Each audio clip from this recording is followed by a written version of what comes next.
opted to bring, I do feel like Omega has a higher edge in this next upcoming game. Yep, I definitely agree. But without further ado, this is going to be the match coming in. Game 1 between both RRQ as well as Omega up on screen, as we are going to be looking through how they are going to be tackling the situation. Because as of yet, Albert is going to be playing on the lane from the blue side, whereas from the red side as well, Omega, they are going to be going for that textbook common standard drops coming in. Is it going to be enough to deal with Albert's oppressive nature? Because as of yet, we do see Vin trying to go and harass Daryl, but it seems like it's not going to be the Tamos jungle coming from Omega, whereas it is going to be the Daryl jungle instead. Yeah, that's very, very interesting. But again, we saw how Dyrov is super strong in the early to mid stages of the game. No matter which lane he goes to, he will apply the armor reduction, making it easier for you to get a kill. But speaking of kills, a lot of aggression coming on in mid, and I feel like Omega, they have to be careful of Vin right now. Yeah, I think a lot of things are depending on like the way that they do it and like the timing that they do it, because from the composition that RRQ HOSHI brought to the table, I don't know if they can win in a full team fight, which I signal as a way that they have to really just snowball from the early game. But the fact that if Dyroth is in that jungle position and can kind of like equalize on that aggression in that early, now that's going to be a problem for RRQ HOSHI. Yep, seems like Albert is going to be going for the invades as well. The hook does not get the reset, so Omega is going to be able to secure the buff as of yet. But I feel like in this situation, Omega is in a situation where they want to try and test out the theories with how Orange dealt with Evo's SG with the Daroff when they won Game 1 against Evo's SG earlier today. So I feel like this is a great testing grounds for them to see whether or not the Daroff matchup, is it decent and viable enough against a strong pro player such as Albert, who's playing Link as of yet. For me, I feel like the best way, well, my opinion, Omega, if they want to win this match, like what they're doing right now, put pressure onto R7, because if you give him space to actually farm up, especially now because he has a Purify, so he can stay in the backline for such a long time. If you kill him off earlier in the game, making sure that he doesn't get to that tanky point, then Omega will have a better time in the team fights. Yep, seems like the fight is going to break down as well. The Real Omniscient already set up, anticipating the engagement, and that's going to be Win getting completely shut down. Our Albert is going to be able to get a couple of trades here as well. It's going to be 1-for-1, and RRQ not going to be forcing the trade, but that is a big setup coming from Omega, which didn't exactly pay off considering that they lose out Ryzen in the process. See, but that was like a little bit of a trailer to come, right? The fact is that Chaknu wasn't level 4 yet, so he couldn't really like help E2 Max in that situation with the Fatal Links. But imagine if he already had it and they actually went for an engage like that. That would have been so detrimental to what RRQ HOSHI is trying to do.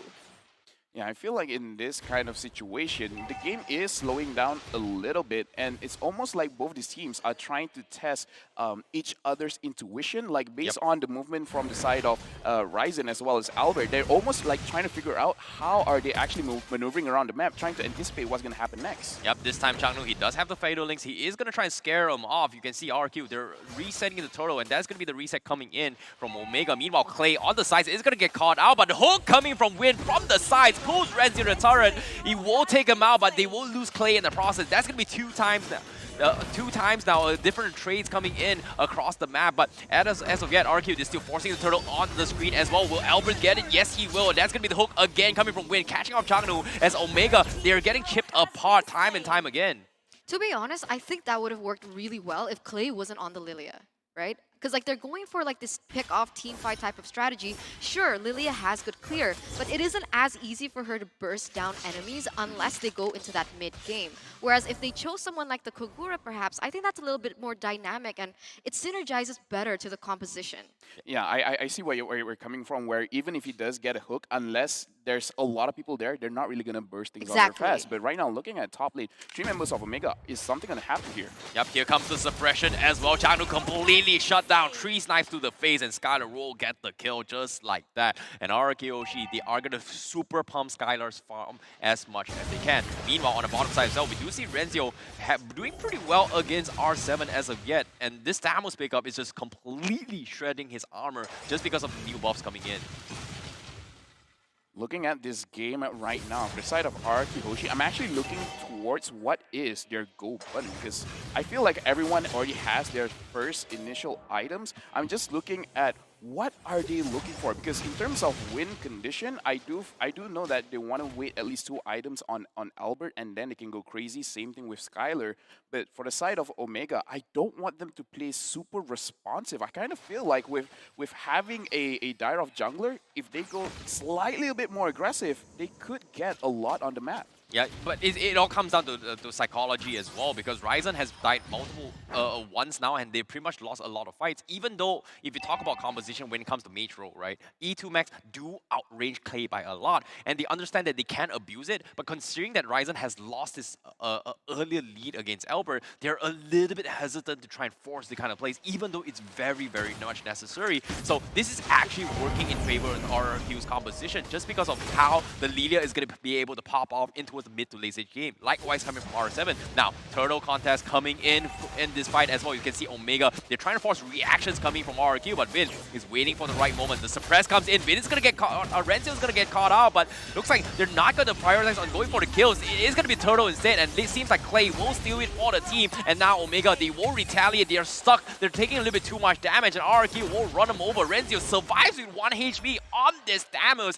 and Vin is not trying to let him off the hook. Can he get the final hook?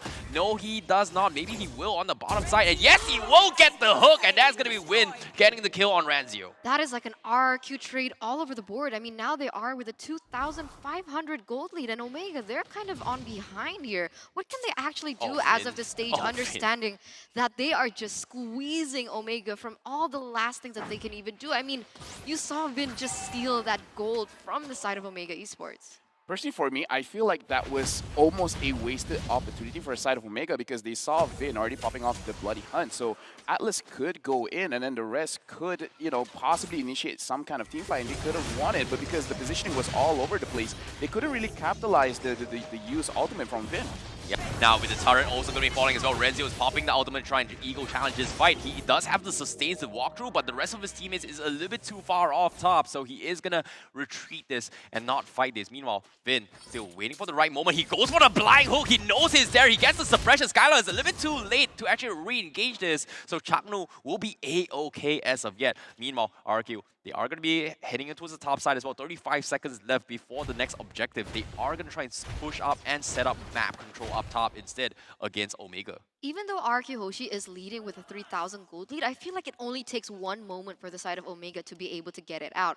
I do understand that there are some purifies on the board from the side of RRQ Hoshi, but we'll see how this pans out. Yep, it seems like there is going to be concealed play coming in. They do catch on towards Vin, completely shut him out, but R7 is not looking to back out yet. He re-engages for the team, but they do get a 1-for-1 trade, tank for tank, and that is going to be the full disengage coming from both sides. So nothing super major yet. It's still a tank for tank, but map control is still in RRQ's favor. Look at this, Skylar in perfect position to completely going for the one-shot. Ryzen getting scared off a little bit more as well, and they're still deciding whether or not should they force the issue. Turtle being pulled back as of yet, but from the sides, R7 going for the catch. Kara a little bit into trouble as well. Real Magician comes in, but they're taking a little bit too much damage. Albert re-engaging, cleaning them all out. Double kill for Albert, and that is going to be RRQ from the side. But Ryzen waiting for the right moment from the side. He almost got it, but Vin, he held on his ultimate, caught him by surprise, and Omega, they get completely shut down. And the snipes from Skylar to clean it out, and Omega, they lose them all, and just like that, RRQ will come up on top. I can already see what Omega actually has to do. They need some kind of map control, because looking at RRQ Hoshi, Skylar, the way that he's positioning, it's almost like the map is not dark at all. Like the map has no bushes. He knows exactly where everyone is. So whenever someone is trying to gank him, he knows how to retaliate. And for the side of Omega, looking at their positioning, it's not optimal for a team fight right now. It looks like they're trying for something, but is it going to actually pan out the way that they wanted it to? Yep, seems like the fight's coming in. Omega getting a little bit smart, very aware of what Vin is about to do as well. And you've seen multiple times Vin's hooks has been detrimental in towards Omega's side. You can see the fear factor is starting to come in from the side of Omega on how they take this engagement so far. Looking at the itemization right now, they really do not have enough damage. The Clint already has 2 items over here, but not really enough space to do anything, just because R7 as well as Albert could go towards him. And I feel like Omega, they need at least one more item on Ryzen or Renzo to really deal out the damage against RRQ Hoshi. Yep, definitely agree, but the Lord will be taken down very easily coming in from side of Omega, but 6.7k lead as of yet coming in from RRQ. HOSHI means they are very, very oppressive. You can see the fear coming in from Omega as they have to play this as safe as they can to go in towards the power spikes. And in this stage of the game, what is the power spike coming from Omega into this later game? Where should they drag this out in order to come back against RRQ? Looking at the player gold right now, everything is looking fine. But for the side of Omega, in terms of where the power spike is, because looking at the Thamus, his first item is the War Axe. He has enough penetration, but that is really good against squishy targets. I feel like going up against RRQ HOSHI, he needs, I don't know, maybe a Demon Hunter Sword just to make sure that when he faces against R7, he can do a little bit more than that. Yep. I gotta say, I mean, Omega Esports, Omega, they just need like the proper setup, right? Because last time around when we saw the Fatal Links get popped off, it actually hit onto the two core members from the side of RRQ HOSHI, but the problem is there was no follow-up. The way that RRQ HOSHI is trying to engage on the team fight, understanding that they can't go full 5v5, they try to split it up, and when they split it up, that's when Omega falls short. So somehow, somewhere, Omega Esports just needs to be able to group them up. But at this stage, how is this going to be achieved? Yeah, it's going to be very difficult to do so as well, because in terms of wombo combo strategy against the Fatal Links, the real elimination doesn't do a lot of damage now, considering that RRQ HOSHI, they do have the Radiant Armors up available, so it's going to be very, very risky to do so. They need the perfect 5-man Fatal Links as well as the Abyssum Strike to allow Kelra to try and shred through all the armors coming from HOSHI, but it's going to be very, very difficult considering how far ahead in terms of levels that RRQ HOSHI is. So Omega, their only way of making a comeback is only and only if RRQ makes one small mistake, which is also very difficult to do so because Vin is the one going to be starting the fight time and time again with his hooks coming in. We need to see some Chak Mamba supremacy here because their life depends on it at this stage, right? It's so difficult to catch them off guard, and I have to agree with you. It doesn't seem like RRQ HOSHI has been making mistakes. It's so very difficult to find a loophole, but maybe, just maybe, there is a way to maybe take them down one by one and try to look for some pickoffs, because we see whenever they go into this, we see that R7 goes in, checks map, or and so forth. So maybe that's something that they can capitalize on before they go in for that full 5v5.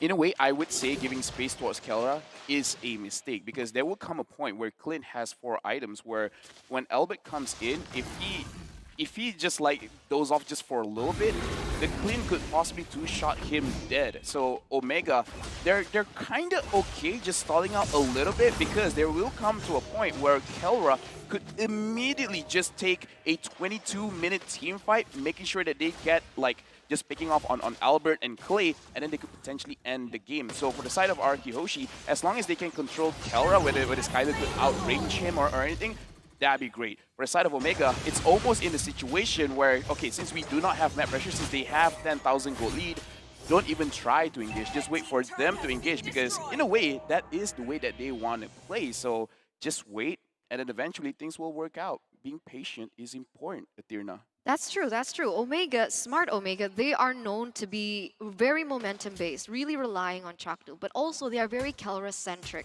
So one of the things that we need to look out for, like Lafell mentioned earlier, is to wait for the proper setting, the proper setup for Kelra to be able to dish out most of that damage, and of course that combo wombo that comes in with the real-world manipulation. But as you can see on screen here, that board is just going to be shrunken down so quick as the damage is inevitable here from the side of Omega. Yep, Skylar will finish off the inhibitor up top with those long-range snipes, but you can see the discipline play is coming in from Omega just to make sure to try and drag it out as long as they can, and they understand that they cannot do anything about it. And based on the itemizations up on screen, as you can see, they're slowly trying to drag it out to the 6 max item slot power spike in order to try and trade 50-50 with HOSHI, but that's going to be a very drawn-out game so far, and I feel like RRQ HOSHI, I don't think they want to let this happen at all.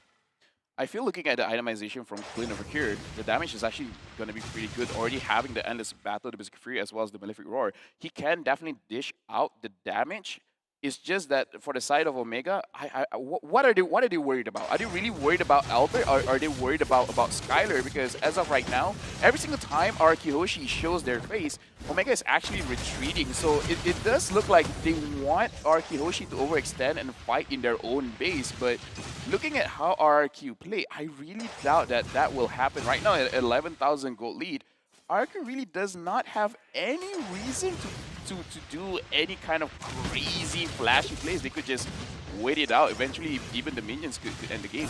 But even despite that, it does seem like Clay actually bought that necklace of Durance. So they are 100% respecting the potential that, of course, Omega can have. And interestingly enough, E2 Max actually has the glowing wand. So they're looking for a little bit more damage here, a little bit more DOT. And maybe that's exactly what they need, right? Yeah, I definitely agree. It all comes down to execution and also stalling for time. And right now, RRQ HOSHI, they can play super safe and still win the game, but not too long, just because of how oppressive Vin can be, right? Omega, the reason why they're playing safe is because they don't want to be caught out of position because of the Iron Hook, and they've lost so many fights because of Vin's setup, and they cannot afford to lose as of yet, because slowly but surely, the timers are going to kick in, but it seems like they are going to force the issue, and this is the big hook coming in. Renzio popping the Vengeance, and they're forced to fight the fight as well. R7 going to be re-engaging from the sides, as you can see. They're all chunked up, and Omega, they don't really want to fight in this choke spot, but no, the snipe from afar from Skylar is going to beam him out, and that's going to be Changdu and Renzio taken out of the equation, and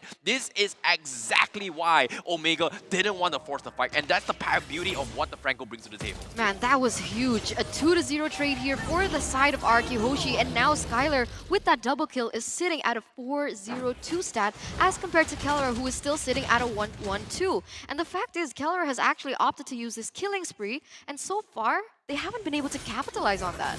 RRQ HOSHI, they are countering Chuck. They're countering the Alice, but look at that hook, managing to get Ryzen off there. And right now, RRQ HOSHI, they are 5-man strong for the side of Omega. 2 members are still down. Renzio just awakened, but still, RRQ HOSHI looking super strong, making a lot of hooks happen with Vin here. Yeah, this is just so good coming from RRQ HOSHI. Like, you can't exactly blame Omega for not being able to do anything, because one right hook, and like we say this about time and time again, you miss 10,000 hooks, as long as that one hits, it is going to turn the tide. But in Vin's case, he's hitting almost every single hook. So that's going to be very difficult to play to. But as you can see up on screen as well, the items are slowly heading into the 5th item progression. But with the Lord coming in, is he going to be able to be stalled coming from Omega? As you can see, Renzio is trying his best to clear on towards the Lord pit, as RRQ trying to get a little bit more on the side. The hook doesn't seem to connect, but Omega, they're clumped up onto the crystal. They're trying to force the fight. Here comes the Atlas coming from the backline as well. R7 still being very oppressive, but the damage coming from RRQ HOSHI is just a little bit too much to handle. And Omega, they're falling like flies, but the overextension coming from RRQ is going to allow Kara to dish out damage. He's taking a little bit more damage, but this is going to be the first blunder that RRQ has made. R7 is still going to keep it alive. They do take on Kara and also take down the crystal. So RRQ HOSHI is going to be able to secure game number 1, despite almost losing a little bit too much on team fights. 100% RRQ now leading the series 1-0, and this gives one more opportunity for Omega to finally show what they're made of. But one of the things that I'd like to highlight is that I do believe that Smart Omega, they weren't as smart as I